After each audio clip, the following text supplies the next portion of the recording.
Hello, everyone. So glad to be here and to have this opportunity to continue learning. Together, we are learning today a small paragraph from the Tanya. And if you guys remember, yesterday we spoke about the how lucky we are that we have this opportunity to really, redeem our godly soul and bring the creator of the universe to reside within us. And that fact alone should provide us with so much blessings and happiness and joy. And that joy obviously breaks boundaries, and allow us to really connect to our true potential and accomplish way more and just live more, be more alive, which is the point of the whole thing. We want to just have better life, be happier, accomplish more in life and just feel more alive, and not let the animal soul take that away from us by making us believe in the world of illusion, the world of separation. And when we stop believing in the world of separation, when we are more focused on how amazing the creator of the world is, and the oneness of creation is just unbelievable. And when we truly connect to that understanding and meditate on it every single day, and perform good deeds like charity and helping people, and learning, which is a big thing here, because when we learn spirituality, when we learn things that are um, connected to our creator, literally our mind becomes one with the creator. And that's the ultimate connection that we can have with our creator.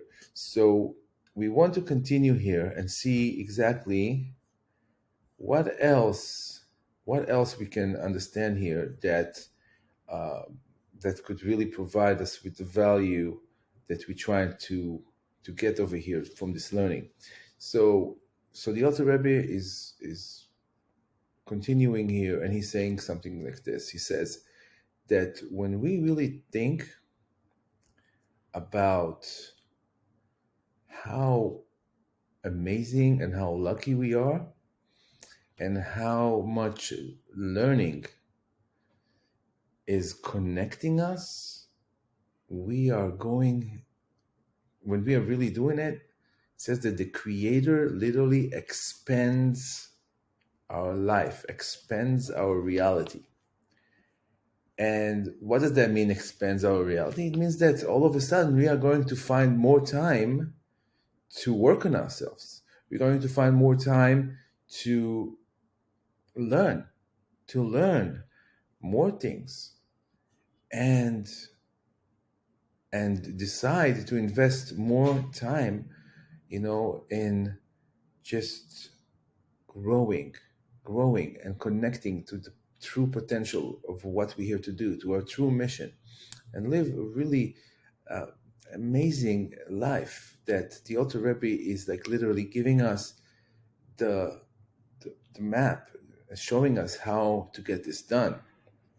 And he says that also, when we are making a decision in our mind to change, which means to learn more, to connect more, to do more, then that good thought, the creator adds that good thought like it's already a good deed, and it counts as a credit. It doesn't mean that we just need to think about doing good. We need to do the good. So, for example, if I decide to allocate 1 year a day, 1 hour a day, just to learn and to meditate and to contemplate and to think about the greatness of the Creator, and the oneness of creation, and how me, part of it, once I really fight, the evil inclination, I can find my godly inclination. I can find my godly soul, and bring that godly soul to be a dominant part of my life. And that just brings so much joy and happiness. And when I really think about it and meditate on it every single day and learn more, learn more how to connect, and how, to even reach higher in our connection. And the more we learn, the more connected we are. And sometimes it just not only just the fact that, for example, we learn something new. Okay, now we have that information after we finish learning, so now we can go and do something with that information. It's not only that, it's just the idea that from the minute we start learning, we literally engage in godliness. We literally expand our vessel and allowing the light of the Creator to come in and resides. Because remember from last time we spoke about the whole reason of creation. God wanted to reside in this lower world so we can experience physicality with us. He just wanted to do good to us, and he allows us to become that vessel to his infinite light. And when we learn and when we study and when we invest time to connect, then even a good thought will be considered like we already did. We already did it. And also it says that the sages said that a good thought, the Creator is adding it to a good deed. It's like we did something good. And he keeps on saying that everything we do, like we go to work, right? We negotiate, we buying, we selling, even that we should have, godliness and the oneness of creation in our mind all the time. And when we also give charity, because when you give charity from your hard work money, your hard earned money, it's like you're giving it from the same attributes of the Creator, because the Creator is giving unconditionally. So when we give, we are connecting to this attribute. We become like the Creator. And this is what we need to do. We need to become like the Creator. We need to have the same attribute of the Creator. Think about how much the Creator loves us and gives us things some of us deserve, some of us don't deserve, but really most of us don't deserve everything that the Creator is giving us. He's not even asking. He's not even saying, "Oh, I'm not going to give." He doesn't change. He doesn't change. He's unconditional, and he's unconditional always. He never stopped. Thank God, he never stops giving, and he never changes. So he stays the same. Pure unconditional love towards us. We change. Sometimes we want to give more, sometimes we want to give less. We have to work on ourselves to become more givers, and then also to develop those godly attributes that God has. He has mercy, and he has many different attributes, and the way we interpret those attributes through a godly behavior of being there, out there for each other, providing help, providing charity for the poor, even if it's making meals for, friends who just had a baby and need help and stuff like that. Just completely connecting and being a conduit to godliness. And then he says that when we do that, we become a vessel. We become almost like the right hand arm of the Creator. And he says that we should give. He talks about giving chumash, which means giving 20% of your, which is the maximum you can give. He says the minimum is usually 10%, which is tithing, the whole concept of tithing, which for that we're going to do another class, because tithing is an amazing concept. It's about removing the negativity from what we have. But he's also, and he's not, again, he's talking about the maximum we can give is 20%. And he says that we should also give part of our day to learning, to use the fifth, which means 20% of the time that we have during the day. So we have 24 hours. So let's just say 10% is, so invest at least, 20% of your time, of your working hours, of during the day, so maybe an hour in the morning, an hour in the evening. but whatever you can do, but at least put in an hour. And again, he really talks about how we should, provide, we should help with charity, because even when we learn and we, volunteer, and there is many different beautiful organizations that we can volunteer to and help, whether it is making meals for the poor. Um, Here in LA, we have My Big Kitchen LA, which is a beautiful organization that you can volunteer uh, to help make meals for the poor. Just put in an hour. Just I did it with my daughters. Just such a beautiful experience that I really recommend. It really fills you up.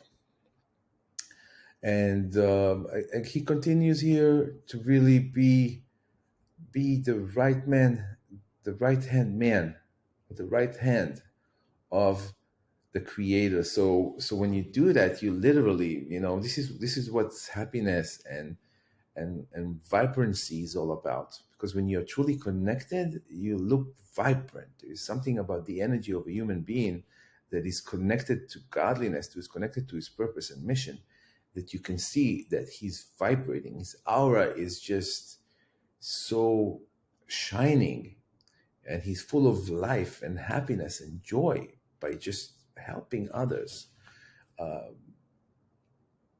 doing all those things. Because he says also that there is the concept of of giving a sacrifice. So sacrifice in Hebrew, it's the word korban, and the word getting close is karov, so which is the same root word. And to get closer, and we want to get as closer as possible. So to get closer to the creator of the universe, we have to give something. We have to sacrifice something. And this is what he's talking about. When we give from our time, when we give from our money, this is our sacrifice, and this is what gets us closer. This is what brings us closer. Kurban, getting us closer, getting us karov, which is, a little bit of Hebrew, um, chemistry, and a little bit the Kabbalah of what does that mean, what a sacrifice really means. And and this is what it is. So he's saying, even when you give tzedakah, what happened? You elevate all those sparks, that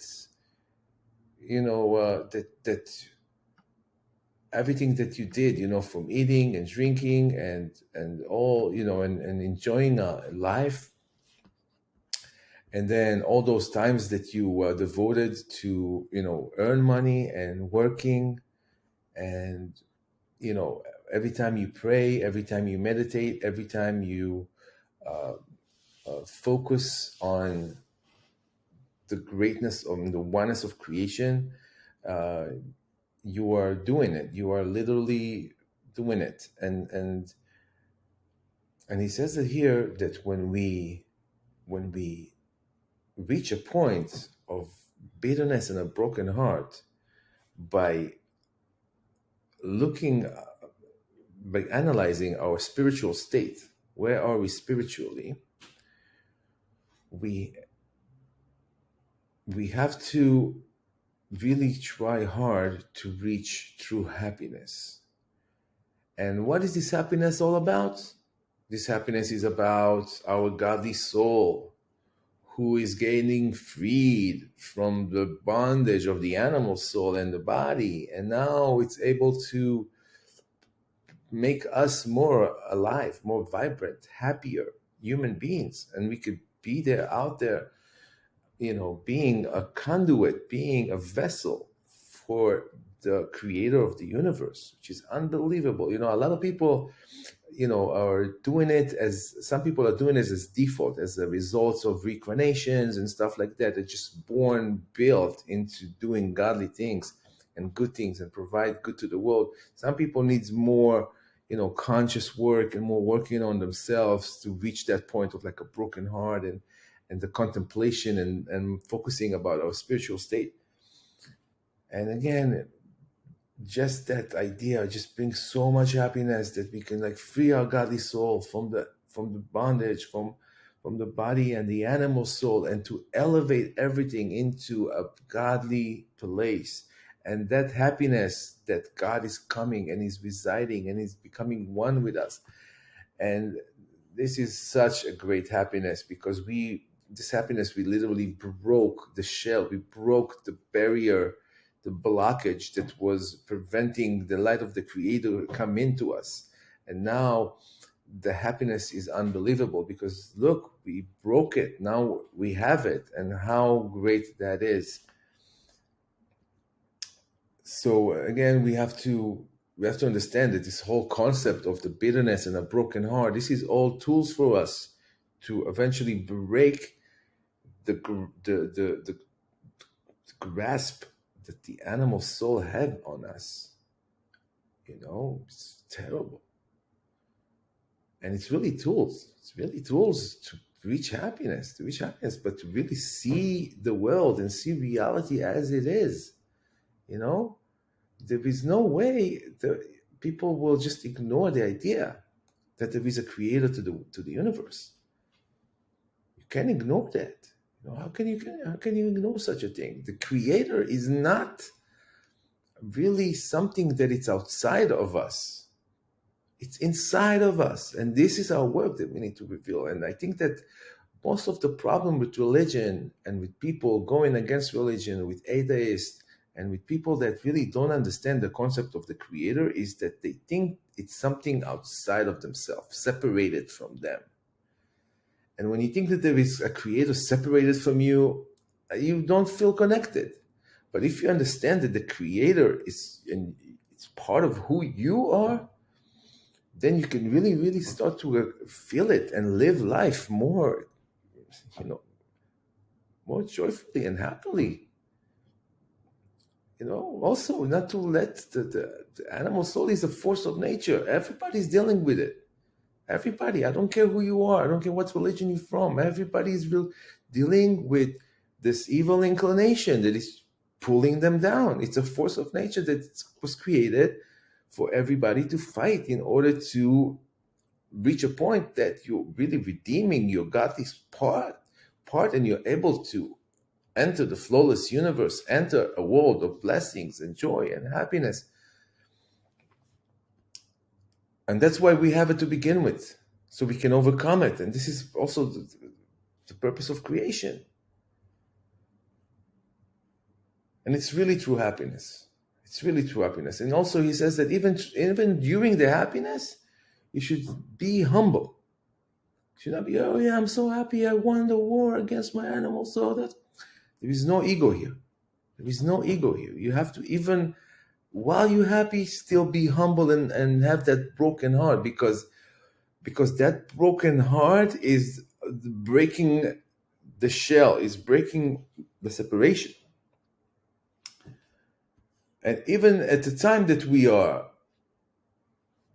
in happiness, while we are happy, we should also keep that bitterness and the broken heart, because we don't want to lose that, because that's what brought us the happiness to begin with, right? So we don't want now to, okay, now I'm happy, I'm going to forget about what brought me into the happiness. And then once the happiness stops, I'm like, where is, I can't find it anymore. We should have to always keep it in our mind, in our consciousness, and look at the godly soul, and be like,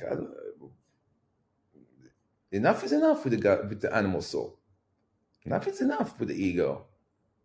Enough is enough. It's time to give it a fight. It's time to win this thing. And it's not so hard. The advantage of light over darkness. A little bit of light removes so much darkness. And then he keeps on talking that he says that the bitterness and the happiness does not contradict each other, and they not disturb each other, because each one came from a different reason. And he explains why we should keep that. He says that from one side, And I want to repeat that because this is an important point. He says that we should keep the bitterness and the broken heart while we are happy, and it does not contradict and it does not bother one another. One doesn't turn each other. It's not like water and fire that one shuts each other off. In this case, they're not. They're actually synchronized, and each one are coming from a different reason. And then he says that from one hand we have the bitterness and the sadness in the heart, and on the other hand we have the passion, the passion to get out of this on the other side. And then he gives a secret from the Zohar here with Rabbi Shimon Bar Yochai. It says about the destruction of the temple. He says that while the temple was going through the destruction, he had a very sad heart from seeing how the temple, the holy temple in Jerusalem was destroyed. This was the house of God for all humans, for all created beings. And to see that, he was sad, but he was also, on the other hand, happy. Why was he happy? Because he really understood secrets, that there is two different reasons, and those two, you say, reasons, or you can say movement in the soul. There is one movement towards happiness and one movement towards a broken heart, and they can live together at the same time. And that was a huge revelation. Because you think you can only be, either you be sad and broken heart and happy, and never live together. But that was the revelation. Because if you remember, we spoke about sadness, and we said that there is two different types of sadness. There is good sadness, and there is bad sadness, and they both come from the shell, from the barrier that separates us from the light of the Creator. And the bad sadness, if we don't address it on time, could lead to depression and mental illness, God forbid. But the good sadness, describe it as bitterness and a broken heart, that could bring us to do the work that we need to do to redeem our godly soul. And after that sadness comes tremendous happiness. So that's kind of like a good sadness. And then he says, and that's the sadness he's talking about. The sadness that brings tremendous happiness, and they could live together, which is a beautiful thing. So I'm going to finish over here. Please like the video, subscribe, and I'm looking forward to see you at the next one. Have a good night.